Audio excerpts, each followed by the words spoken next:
Today, there's so much in our lives that influences us, our environment, the people around us. Sometimes we don't even know what's influencing us, and that's what we're here to talk about. Welcome to the Influence Today podcast with Chet Tart and Terry Lyle. Welcome. Another exciting Influence Today show. We're broadcasting from Venture X on PGA Boulevard. We want to thank them for giving us this great place to do broadcasting. We've been doing this now for the last 4 or 5 months. Chet Tart with Terry Lyles. Hi, Terry. Hey, good to be back. If you listened to us last week, we had an interesting guest on, and we got to some topics, and then we had to stop. And I want to put the pedal to the metal again and continue this because it's been a very interesting conversation. And if for some reason you're just joining us for the first time, I suggest you go back and listen to the other podcasts because there's a lot of information in there that will bring you back. And especially if you're a child of the 60s and 70s, you'll enjoy, yes, I remember that. That. And if you grew up in New York, great stories and great places. I know when I talk to people, Bob, about New York, go, oh, yeah, I was there. Everyone is from Smithtown, Long Island, or everyone's from the Bronx, or everyone's from Yonkers. You know, I grew up in New Jersey. Nobody's from New Jersey. I mean, New Jersey is the whole state. They don't give you that exit 14 or exit 10. Our guest is Bob Goldfarb. Today, what you do specialized suits for people, clothing. I have a concierge. First of all, thank you, Terry and Chet, for inviting me here today. I have a concierge custom clothing business where I work with my clients in the privacy of their home or office and design custom suits, sport coats, shirts, formal wear, slacks, etc. Perfect. And the last time we talked, last week, we were talking about the elements that you have when you go for a job interview and how it's changed today. And you brought up a couple of good ones. First, you believed in yourself, your self-talk. Second of all, that you could sell an idea. And third, you could sell yourself. And Terry, you were talking about that today, how difficult it is to actually get in the door today with the testing and everything else. If you were around today and you were starting out, what do you think you would do different? I would definitely get an education. But you see, I was going to say, everything you were doing was an education. Go back and listen to last week's podcast. The education you were getting was... That was a life education. Right. That was a street education. Right. Well, I mean, again, we live in I keep bringing it back to where we are today because we live in a different world. I mean, a college degree, a bachelor's degree of science or arts is basically a high school diploma now. That's true. I mean, it's like the bare minimum. If you go and get an advanced degree, then you can get a little better job. But you still have to have the network that we spent on the last show talking to you about, that you could have, a 4 whatever from Harvard and still can't get a job. It depends. But what we were also talking about was making life choices and the things that you wanted to do. Correct. And now that I've had, 60 plus years of life, I've come to the conclusion that I would have loved to have been a fine art photographer. Really? Interesting. Really? Yeah.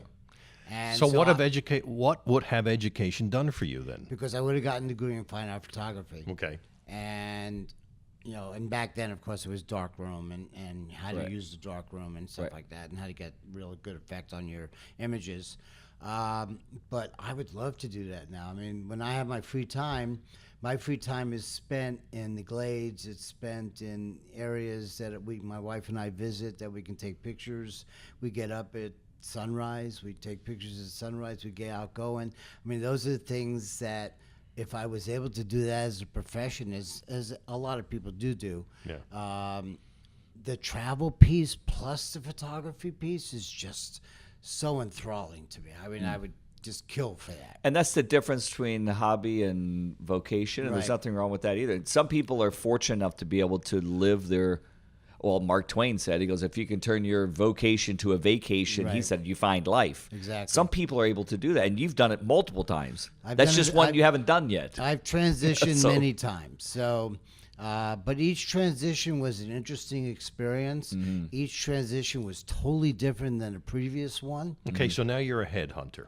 So what happened, as I mentioned in the last podcast, is that I went into this recruiting firm, and the guy didn't have a job for me, but he had a seat. So He offered me a recruiting job, and then I stayed for him for a while, and then somebody suggested in 1978, 9, that, high tech is the new thing. So a friend of mine another friend referred me to somebody who had a recruiting firm who was doing, aerospace projects in L.A. So placing for all the major aerospace contractors, Hughes, McDonnell Douglas, Northrop Grumman, all those companies. And so I said, well, that sounds pretty cool. I said, but I don't know technology. I'm not an engineer. I don't know. He says, you just need to know buzzwords. So I have a really good skill. I have a really good memory. And so I basically got a vocabulary of buzzwords in electronics. I learned them and was able to have a conversation with a master's level or a PhD level electrical engineer and talk about what their projects were. And I said, so if you're doing this, that means you're going to be doing that. And they would go, yeah. And that would give me a level of trust that, I kind of understood where they were coming from. Mm-hmm. So I was able to build a business on that. In 1982, I went out on my own, started my own firm. I had at one time 20 recruiters working for me. And then in 1991, because of the ability to telemarket, what I was doing, I moved to Miami. And I downsized dramatically to 2 people working out of my house. Mm-hmm. But it was the 90s and the early 2000s were the peak of my career. I was placing more people at higher levels than I had ever done before. I was an expert in my vertical niche, which was design automation. And everything was going great. And then the dot-bomb hit in 2001 when the B2B industry collapsed and the internet was overburdened with so much ability to do things on the internet, but there was no content. Mm-hmm. There wasn't enough content to fill the void. So companies started laying off people, and a lot of my clients, I had lived in the San Francisco area, by Silicon Valley area by this time. A lot of my clients, my candidates were H-1B visa candidates. They were here on visas, allowed to work only if they worked for somebody. So everybody was laying off. All my candidates got shipped home because once you don't have a job, you're done. Mm-hmm. So I had no jobs and I had no candidates, and so I went out of business. And so I ended up being 53 years old with no job. Did you have a savings? I definitely had savings. Okay. Like I said, it has. Was this lucrative? This job was lucrative for when you? I was in recruiting? Yes. I made a very nice living. Okay. My wife and I had a 4,100 square foot house in Miami with the pool, 3 kids, blah, blah, blah. We had the whole thing. We didn't live extravagantly, but we surely lived okay. Mm-hmm. And we were able to save money because they were really good times, good times. So for 3 years, I lived off my savings. Could you see it coming, this bomb? I did not. All right. I was taken aback as much as the market was taken aback. Yeah. If remember the market just all of a sudden tanked, the stock market tanked. They weren't ready for it either. Because B2B was so new, and then B2C, which was just getting started, so i.e. Amazon was just getting started. Mm-hmm. There just wasn't content. There wasn't enough there yet. Right. Enough there. Mm-hmm. So no, I didn't see it coming. And then when I lost all of my clients because they could get anybody they wanted just by advertising, and my candidates all left the country, I was out of business. So one day I'm driving down the street and they're opening up a new Nordstrom, and I was a big Nordstrom shopper when I lived in California, and I said I could do that. I like clothes. I still had a huge wardrobe. So I walked into Nordstrom wearing all Nordstrom clothes. Mm-hmm. Everything I had bought, my tie had a Nordstrom label on it, my coat had a Nordstrom label, and I, use my head, go in there and make them understand that you understand what they're doing, and so sure enough, they hired me, and there it goes again, hired. And they're all different jobs, right? Mm-hmm. So then I'm there and I'm selling, and the guy. I forgot his name. The guy who was managing men's clothing, which was the suits. I was in sportswear at the time. And he left, and so I had some of the highest sales in the store, so they promoted me just because I was good at sales. And so they made me manager of clothing, and I did that, and then I got another opportunity. They were opening up a store in Palm Beach Gardens at the Gardens Mall, and my general manager came to me and said, "Would you like to apply for that?" I said, "Sure." So I applied for that. The guy comes, interviews me. He literally asked me one question: "Do you love to win or do you hate to lose?" And I said, "I hate to lose." He says, "You're hired." Why was that question more important than I love to win? Because winning is, I want to say is easy, but winning, to avoid losing, you have to do so much more than what you have to do to win. You always have to look at the obstacles that are in your way, and you have to be able to overcome those obstacles, whatever they be. They could be people that are in your way. They could be management that's in your way. They could be product that's in your way, inventory that's in your way. I'm relative to Nordstrom, I'm saying, and this guy was all about, I hate to lose, and I swear it was a one-question interview. He knew all about me before. So it wasn't like I was coming in blind. He knew I had successes. He knew I generated a lot of business, blah, blah, blah. But that was the most interesting interview I ever had, aside from the ones I had, as I talked about in the previous podcast, when I used to go down politically, get appointed, and have basically a one-question thing also. But, yeah, it was awesome. And then we opened up the store here in Palm Beach Gardens, and we did great. And then 2008 comes around, and what happens?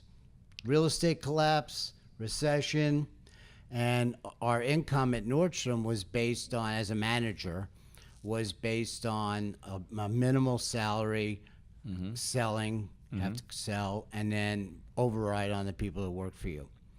And I knew that once that hit, the sales were going to be gone, and there would not be any overrides. So now I'm living off of $28,000 a year again. And so I get a call. I don't know how this happened, but I get a call from Bloomingdale's in New York. We have a job opening in our store in Palm Beach Gardens. We need a men's manager. Would you be interested in talking? Sure, I'll talk. What I got to lose? But on the other side, it was like, oh my God, this is great. I might have a better job. Right. So I go have the interview, and I'm interviewing with the people, and I say, well, how much do I have to sell? You don't have to sell. We don't want you to sell. We just want you to be on the floor. How about I merchandise my own floor? Nope, you don't merchandise your own floor. We have a merchandising team. I said, I set the floor. You don't have to do any of that. All you have to do is manage people. Okay, great. So how do I make an income? We pay you a nice salary. I said, okay. So they offered me $70,000 salary. To do nothing. To do nothing, really. So I made the best decision I could. I took the job. Sure. It was the worst job on earth. Yeah. Bloomingdale's was not the Bloomingdale's I knew from New York City. It was a horrible environment to be in. But it was a great job on the other hand, because it was literally an 8-hour day. When I was at Nordstrom, I was working 12 hours. It was an 8-hour day. And at the end of the day, you walked out. If there was a problem, doesn't matter. We'll wait till tomorrow. And then I got 4 weeks vacation, and it was like the dream job, but it was such a horrible company. So what happens? Another opportunity presents itself. The gal who's selling me Sperry topsider shoes to sell in the store says, I don't know if you know this, but we're opening up a retail concept. We've never had one before. And I go, well, that's it. I love Sperry's. Where are you going to do it? So we're opening up in 3 stores in Florida. I said, I'd be interested in talking. So I went and talked to that. I got hired. to open up the Boca Raton store. And then afterwards, they said, why don't you open up Tampa and Orlando also? So I opened up 3 stores. And I had experience opening stores because I opened up 2 Nordstroms, Miami and Palm Beach Gardens. So I got that job, stayed for 4 years, then got recruited away again to open up from another Sperry rep. The wholesale rep has said, I have a client who's opening up an 8,000 square foot store in West Palm Beach on the corner of Rosemary and Clematis. Worst freaking location you could ever think of. Okay? He buys the old Habitat Galleries, 8,000 feet, 2-story. He's going to have shoes from high fashion all the way down to running. Great idea, great. The guys owned had a really successful online shoe business, but they couldn't get certain brands, and the brands told them that if you had a brick and mortar store, we'll sell to you, but if you just do it online, no. So, okay, so we did that. Opened up the store. I hired everybody, trained everybody, merchandised the store, did the entire buy for the whole store, set up the store. 6 weeks after I got hired, after I opened up the store, I walk in one day and they said, we don't need you anymore. I said, what's this about? He says, well, you did everything. You set up the store. Everybody's running it. It's all good. We don't need you. We're paying you too much money, and you're out. And I said to myself that day that I will never work for anybody again. So then what did you do? By the way, if anyone doesn't know, it's way out of the walking distance of Clematis Street, which is downtown West Palm Beach, which is a vibrant place. But the block you were on was the 600 block, basically. Dead. So I ran into this woman I know who was doing a multi-level marketing men's clothing business called Jay Hilburn. And she said, you have a great clothing background. It's a multi-level business. You have to sell, but you also have to bring people in. I said, I have zero interest in doing multi-level marketing. I love clothes, though, and I'll sell clothes. And they said, okay, so sell clothes. So I did that, went in, and that's how I started doing my own custom clothing business. So basically, I had to set up my own deal and stuff like that. And then about 6 months in, they say, so we want to change our emphasis. We really want you to bring people in and not so much sell clothing. And I said, that's not who I am. So I started asking around, and I knew a couple of people who were in the clothing business, and they said, well, you need to contact these vendors, and you could start your own business. You don't need them. And I said, okay. So I went to Tennessee to meet with John Daniel. I went to New York to meet with Skip Gambert, who did shirts. Daniel did suits. And I said, I'd like to start an account. Here's what I do. And I think I could bring a lot of people to you and a lot of business. And so they both gave me contracts. And that's where it started. So that was almost 4 years ago. And you're still making here we are. The same. So I was going to ask, do you make your own stuff? Obviously, you're working with providers that's helping you do that. So now I'm working with a single provider out of Mississippi that does everything, does the shirts, suits, everything. Okay. And I'm private label, and it's Bob Goldfarb Custom Clothing, and I'm pretty well known, and we could talk about that piece afterwards. But the biggest core thing is that I have always built my business on people I either knew or got to know. Mm-hmm. And this entire my business plan for starting this clothing business 4+ years ago was strictly to be as highly visible in the community as possible. And so I networked my butt off. I went to, if there was an event, I was there. Mm-hmm. And then eventually I would start wearing a measuring tape around my neck, just a regular white one. And I said to my wife, I think this is pretty cool. I think people kind of recognize me this. And then I come back a week later, and my wife brings me 10 colored measuring tapes from Joann's Fabrics. And so now I have about 25, and I wear them, and it's my branding. And some people think it's kind of funny, and other people go, that's great branding. It is. But I am known by the measuring tape that I wear, and it always matches the outfit I wear. Yeah, you might have to pull it off and measure somebody right there on the spot. I have fun with some people. Some Right. people say, well, it's obvious, you got a measuring tape, you must make clothes. And I go, actually not, I'm a mortician and I measure for the box. Exactly. They're like, good. I need clothes for the box too, so I can do both. So he brought up two interesting units about how you got started here, that the people you know and you're out in the community. So I'm on the board of directors of my college, alumni, and they put us on this table all the time, and the young people are asking questions. The two questions is, do we need suits anymore in this environment because nobody wears ties, nobody wears suits? And the second question is, how do we network? Because we talk to people and we go to networks. Everyone thinks we're selling something or pushing something. So can you address the first one, and can you remember the second one? Yes. Actually, even though I am old, I do remember the two questions. So It wasn't meant that way. So the but first a question test. is, there are certain professions that still dress as they would, as the old business people would. So they still wear their suits. They still wear, the white and blue shirts and a conservative tie. And then I have some guys that wear suits because they like to wear suits, and they're a little more flashy, and they'll wear a lot of colored shirts and patterned shirts. And then the second part, as far as the building and getting people, and that was it, right? It was about this. I just want to make sure I remember the second piece. It was about the second piece was about I'm going networking. Networking. How do I network? Okay, so the biggest thing about networking, number one thing is, it's not about you. So when you're out and about and you're meeting people differently, and everybody's got a badge on if it hasn't fall off, so you kind of know their name and things like that.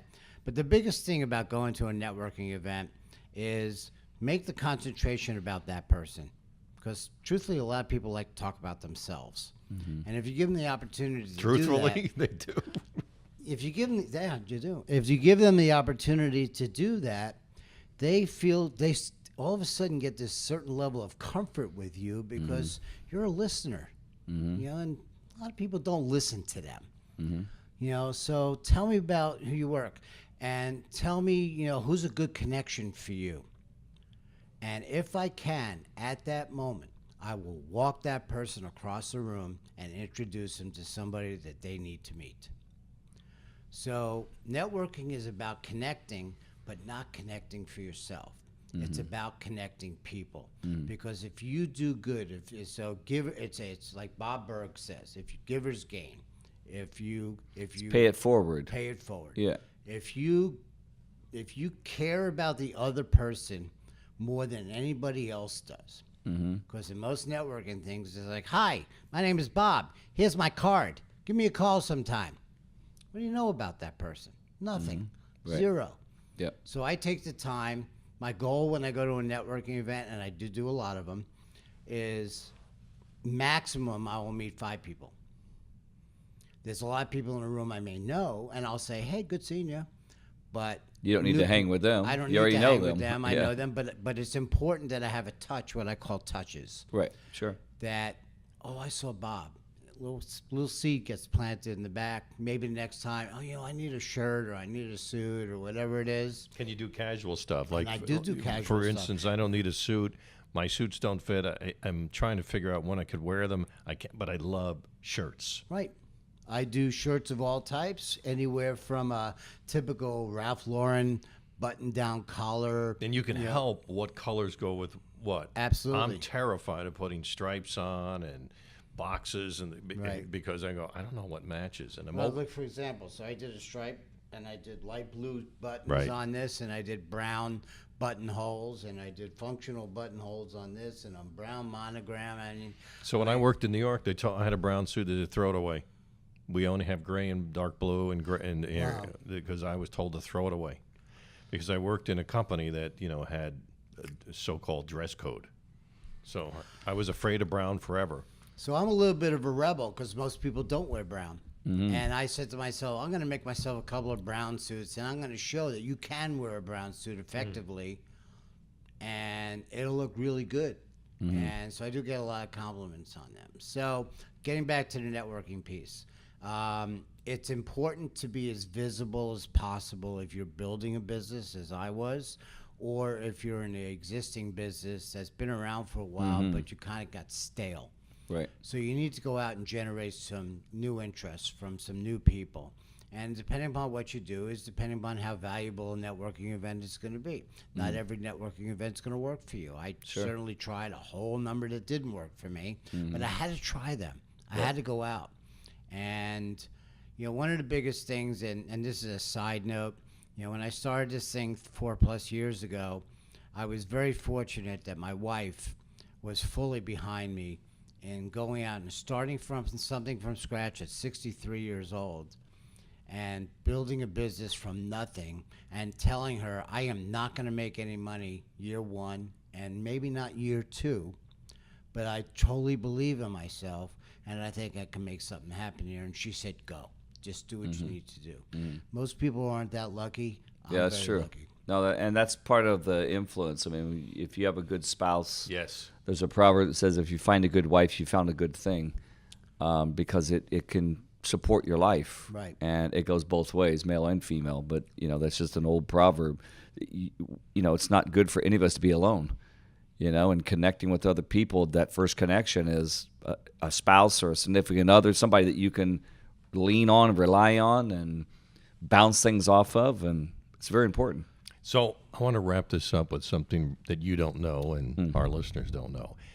A very competitive marketplace with the chamber, and they vote on different things, and they vote on businesses. So Bob throws his hat in the ring. Somebody did. I didn't throw my hat. You didn't. Somebody did? I didn't know that. So somebody throws a hat in the ring and says, here are 5 businesses or 4? 5 businesses, small businesses, that need to win an award. And what's the name of the award? The Small Business Person of the Year. Small Business Person of the Year. And let's talk about that. Tell about the competition of what you have. Okay. We're walking So into this. somebody nominated me. They give out 6-7 awards for the Chamber of Commerce of the Palm Beaches, which I call the West Palm Chamber. It's basically the central business chamber of the area. And so I was first notified that I was a finalist. There were 4 finalists. I have no idea how many people actually were nominated. Right.